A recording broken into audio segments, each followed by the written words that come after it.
Esse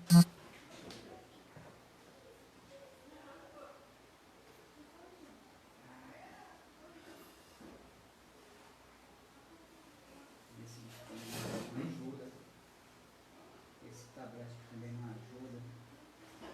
Não voltou, não? Esse não ajuda.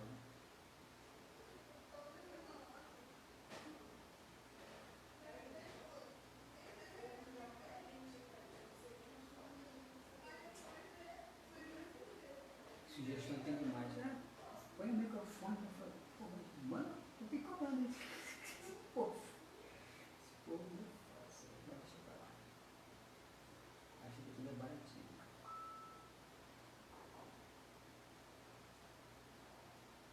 Quantas pessoas estão assistindo, Thaís? Hein, Thaís? Quantas estão assistindo? Quantos estavam antes? Tinha mais 23.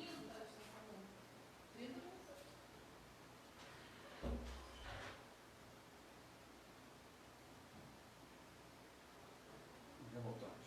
Bom, meus irmãos, nós tivemos um pequeno problema técnico, né, porque nós não somos profissionais, né? Somos evangelizadores, buscando o melhor para evangelizar o povo de Deus. E esses problemas vão acontecer invariavelmente. Pedimos desculpas, mas vamos reiniciar, né? Nós estávamos falando sobre a presença de Filipe na Samaria, quando Filipe realiza o batismo do eunuco. E eu dizia que eu tinha separado uma passagem aqui, mas para que nós não pudéssemos trazer muitos assuntos, né, eu não coloquei no nosso tópico, mas o Espírito sopra onde Ele quer. No capítulo 8, começando pelo versículo 9, nós temos um pré-tópico de Simão, o mago. E Simão, ele fica admirado, né, com aquilo que acontecia. Tantos milagres que aconteciam com os apóstolos, né, quer dizer, dos apóstolos realizando os milagres. E quando Simão viu que o Espírito Santo, olha, essa situação qualquer semelhança, não é mera coincidência.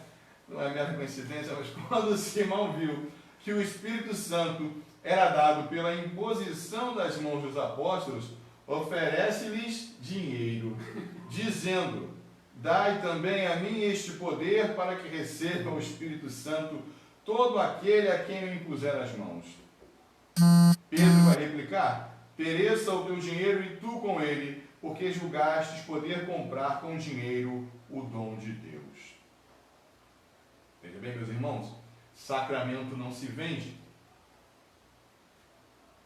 Sacramento não se vende. Muitas das vezes as pessoas perguntam: quanto custa o batismo? Nada. O que acontece é que para nos mantermos, as igrejas têm umas taxas porque o material que é utilizado, ele tem que ser comprado. Mas não se está vendendo o sacramento. Qual é a base bíblica para que o senhor tenha, diácono, para falar que não se vende sacramento? Está aqui. Atos dos Apóstolos 8, versículo 18 até o 24. Então, meus irmãos, está aí também, Bernardo, uma das grandes importâncias de Atos dos Apóstolos para a nossa igreja, né? E nós também temos o batismo, no capítulo 10, meus irmãos, no batismo dos primeiros gentios. Lembrando que gentios significa todas as gentes. E esse batismo, ele acontece em Cesareia. Um homem chamado Cornélio, centurião da corte de Itália. Centurião era um soldado graduado, Que mandava, né? era aquele que comandava, né, o exército. Mas esse centurião era piedoso e temente a Deus. E ali acontece, eu separei 4 versículos, pedi para que o Bernardo leia para que nós possamos ter uma ideia daquilo que eu estou colocando aqui. Capítulo 10, versículo 44 a 48.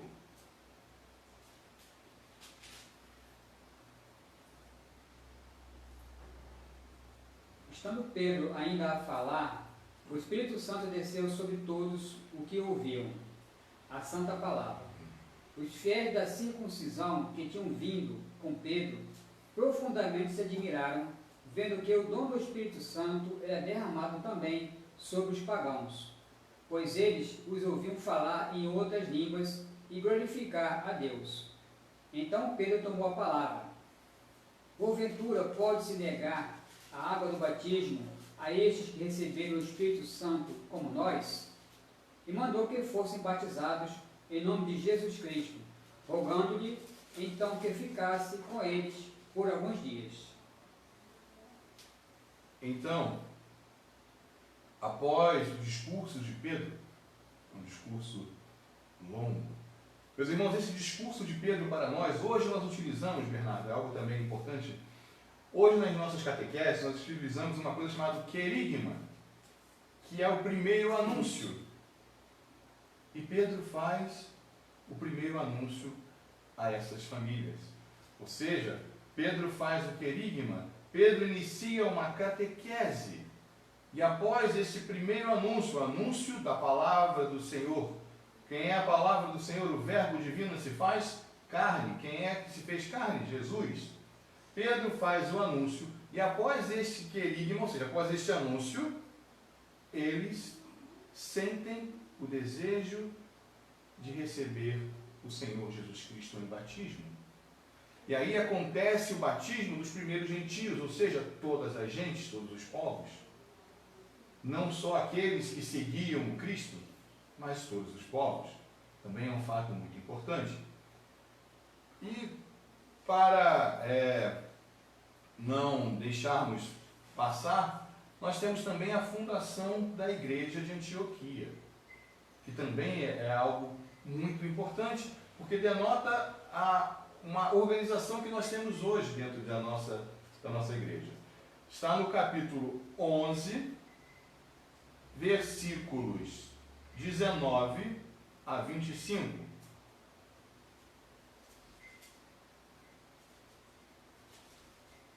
Está bem aqui na sequência. Isso.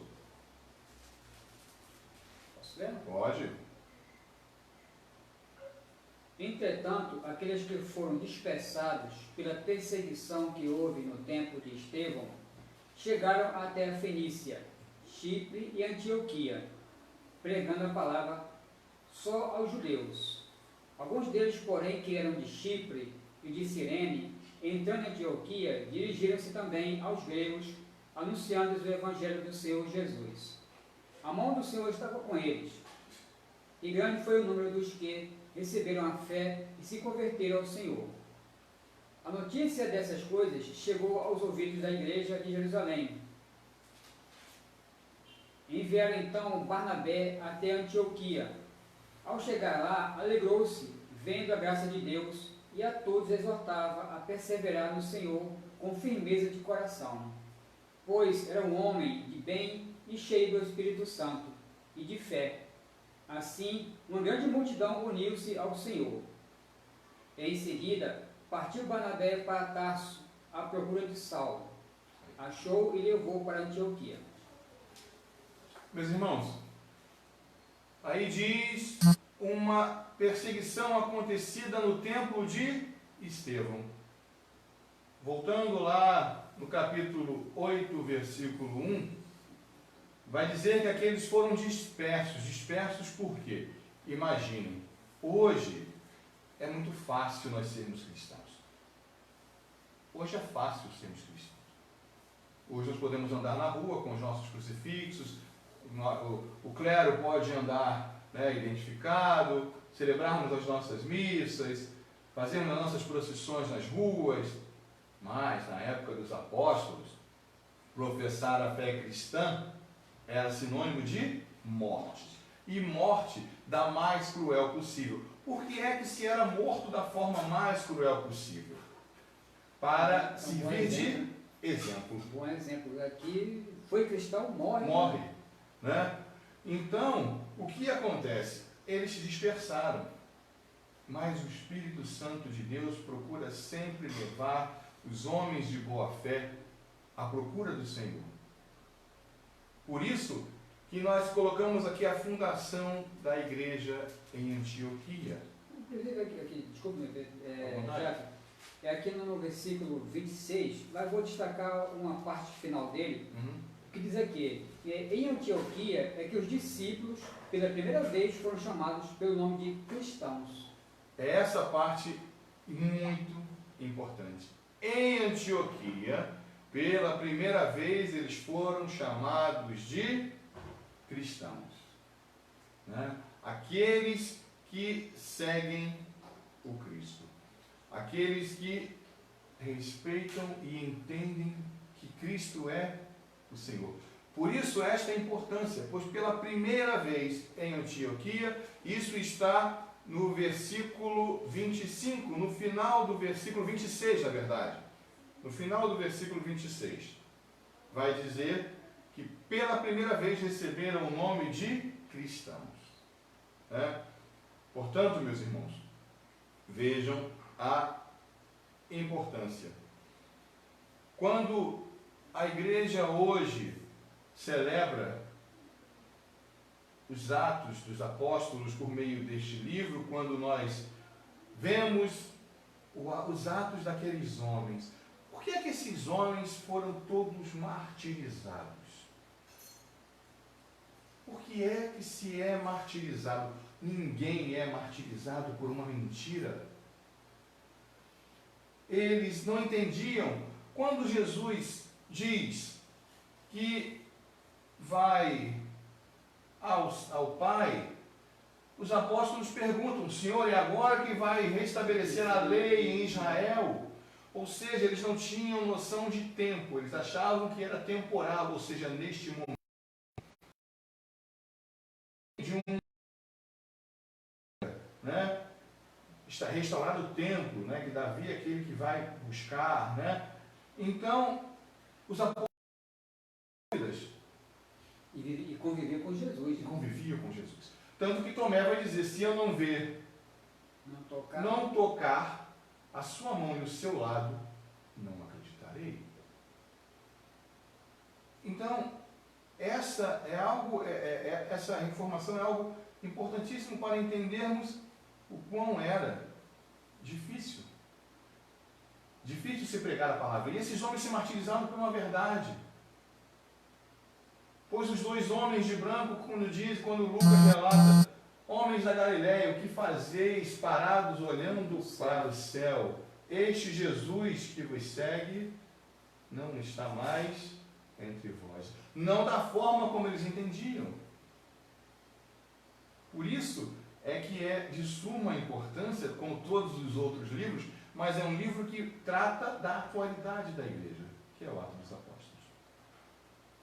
Eu, particularmente, sempre às vezes tenho a possibilidade de conversar com alguém sobre isso, eu falo que o Atos dos Apóstolos é um livro que eu acho que deveria ser, primeiro a ser lido pelos cristãos, para depois conhecer os evangelhos e conhecer toda a Bíblia. Porque algumas pessoas hoje em dia ainda não têm uma real noção do que é ser um cristão. Do que os cristãos passaram, para que hoje nós tenhamos essa palavra, para que hoje nós tenhamos o conhecimento das obras que Cristo fez, e de que hoje possamos colocar em prática a nossa fé. Então, por isso que, do meu ponto de vista, acredito ser um livro muito importante para a gente conhecer. E nós estamos tendo essa oportunidade hoje, e permita-nos Deus, no próximo sábado também, continuarmos com esse trabalho, para que você possa continuar conhecendo o Atos dos Apóstolos. E daí, quem sabe, né, começar a ter aquele belo hábito de ler a Bíblia, começar a conhecê-la, né, e como disse o diácono agora na passagem do eunuco, né, muitos de nós lemos a Bíblia, mas não compreendemos. E quem está apto hoje em dia a nos, vamos dizer assim, decifrar, né, alguma coisa da Bíblia? São nossos bispos, os nossos padres, os nossos diáconos, as nossas catequistas, que se empenham em estudar. Então, você que tem dúvida, lê uma passagem, tem dúvida, anota e procura. Na nossa paróquia, na nossa comunidade, nós temos o padre Rufino e o nosso diácono Vitor. Então, como eu sempre digo, tem dúvida, não morra com ela, esclareça, não fique no escuro, que é muito ruim. E não pense que, minha dúvida é tão simples, é tão banal. Nem sempre. Muitas vezes a dúvida de um pode ser a dúvida de muitos. Sim. Né? A dúvida de muitos. Isso é de suma importância entendermos a fé que professamos. Se não entendermos a fé que professamos, nós seremos como aqueles que ficavam no templo fazendo aquele singelo comentário. Não é este o filho do carpinteiro que andava conosco aqui? E até hoje nós fazemos isso. Né? Até hoje nós fazemos isso, mas não é essa a catequista que mora na minha rua. Sim, aproveite a sua catequista, aproveite, né, o saber do seu pároco. Porque nós não sabemos tudo, não somos depósitos de conhecimento. Não, mas nós precisamos também estudar para passar. Nós precisamos também nos atualizarmos, precisamos também estarmos em mente de que a comunidade é o objeto do cristão. A comunidade é onde tudo acontecia. Eu falava aqui, né, como eu disse para o Bernardo e falo isso, se deixar a gente fica horas e horas falando, porque aí eu vou abrindo um capítulo e vou olhando, lembro um detalhe e vou falando. Já fechei até a Bíblia. Mas falava de também que Ananias e Safira. Ananias e Safira é uma passagem muito importante para entendermos o que queremos realmente de nossa fé, que professamos uma fé que é pura, que é misericórdia. Nós ouvimos que os discípulos viviam em comunhão, do grego koinonia, dividiam tudo, a fração do pão, partiam o pão, e não existiam necessitados entre eles. Mas, olhem, está no capítulo 5, meus irmãos, de Atos dos Apóstolos. Olhem a esperteza de Ananias. Combina com sua mulher Safira de vender um terreno,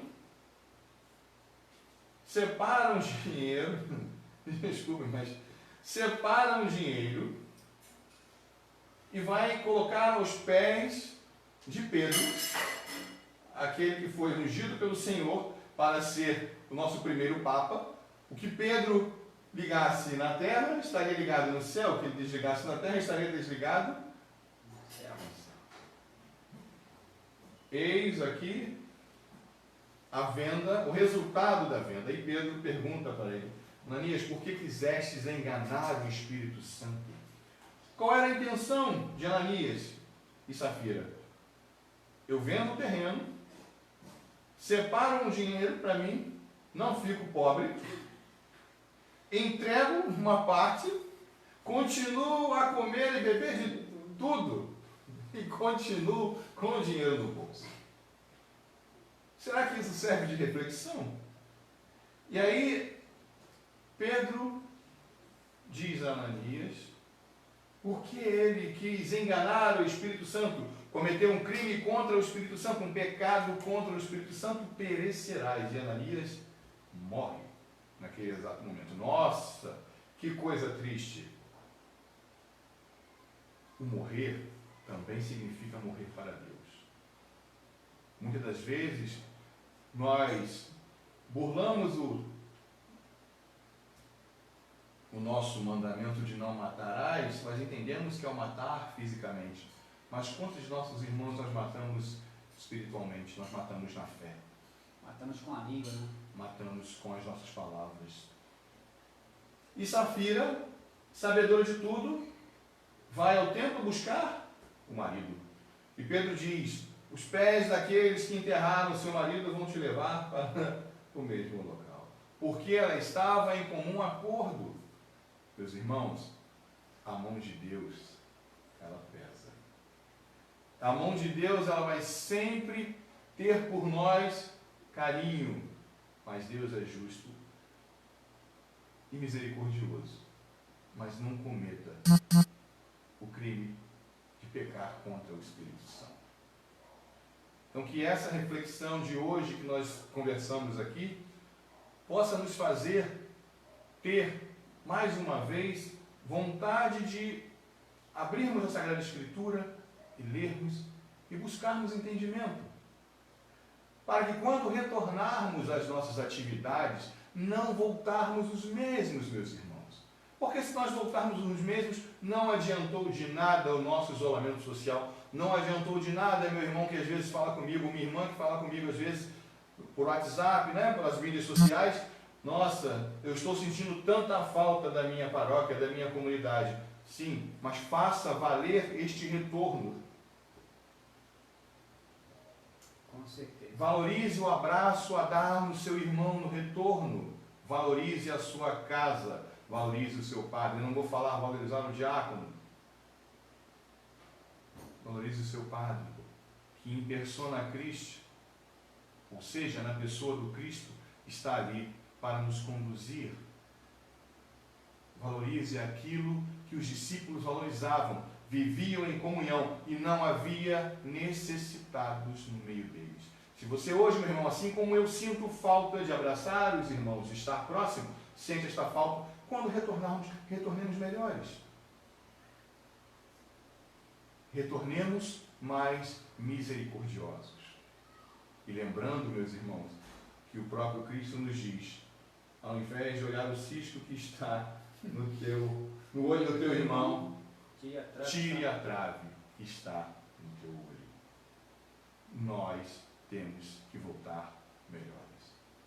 Nós temos que retornar às nossas atividades, sendo misericordiosos uns com os outros. Meus irmãos, você que nos acompanhou, nos acompanha até agora, primeiro, eu, como membro da PASCOM, também queremos fazer um pequeno esclarecimento. Vocês perceberam que houve um pequeno problema técnico, agora há pouco. Como disse o nosso diácono, nós não somos profissionais, nós estamos procurando fazer o nosso melhor. Mas o nosso melhor em que sentido? Para a nossa igreja, para você, meu irmão, minha irmã, para a nossa comunidade, mas principalmente para Deus. Os nossos equipamentos são simples, são os nossos aparelhos que usamos, as condições que nós trabalhamos, um grande esforço nosso, não estou querendo colocar culpa em ninguém, mas é o grande esforço que nós fazemos. Tá? E queremos pedir a você que nos dê a sua compreensão, nesses momentos, porque para nós é um momento assim, de grande alegria poder levar esses momentos até você, até sua casa, você que nos dá essa oportunidade, esta graça de poder estar conosco nesses momentos. Então nós queremos pedir a você desculpas por esses momentos, compreensão por isso, e reze por nós, para que possamos ter condições de levar todos esses momentos até vocês. E para não esquecer, no próximo sábado, mas graças de Deus, estarei aqui o diácono, não sei se eu ou se outro membro da PASCOM, continuando sobre Atos dos Apóstolos. E para você que quiser já ir se antecipando, anote aí, Atos dos Apóstolos, do capítulo 13 ao capítulo 28. Vá lendo, vá refletindo, estudando, que na próxima semana, com a graça de Deus, como já disse, o diácono vai estar aqui nos dando a sua grande contribuição para conhecermos um pouco mais sobre esse grande livro também, que é o Atos dos Apóstolos, e sobre a nossa igreja. Tá? E para concluir, Diácono, por favor, nos dê a sua bênção e sua mensagem desta noite. Sim. Meus irmãos, só reforçando o que o Bernardo acabou de dizer, hoje nós falamos, basicamente, entre aspas, sobre Pedro e a ação do Espírito Santo sobre a igreja. Próximo sábado, se assim Deus aprover, nós vamos falar sobre Paulo e sobre as suas viagens missionárias e sobre a sua importância aqui para a igreja. Portanto, se faz necessário, se você quiser nos acompanhar, quiser entender mais sobre a fé, que se faça essa pequena leitura. Já que nós estamos em quarentena, leia um pouquinho a cada dia, né? Não vai fazer mal a ninguém. E a mensagem é como o Bernardo disse, eu dei os parabéns a PASCOM, porque são poucos, mas estão conseguindo levar aquilo que é necessário para a evangelização. E meu irmão, você que está em casa, faça uma reflexão.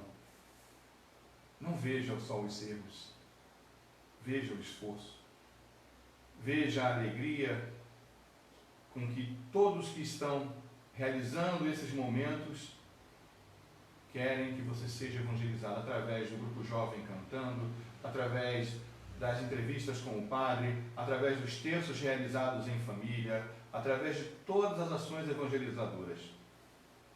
Veja o Cristo, não veja aqueles que colocaram o Cristo na cruz, não seja mais um crucificador.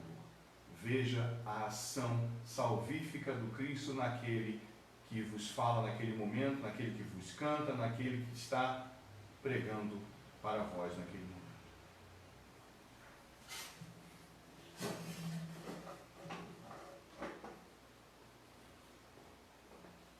Abençoe-vos o Deus Todo-Poderoso, que é Pai, Filho e Espírito Santo.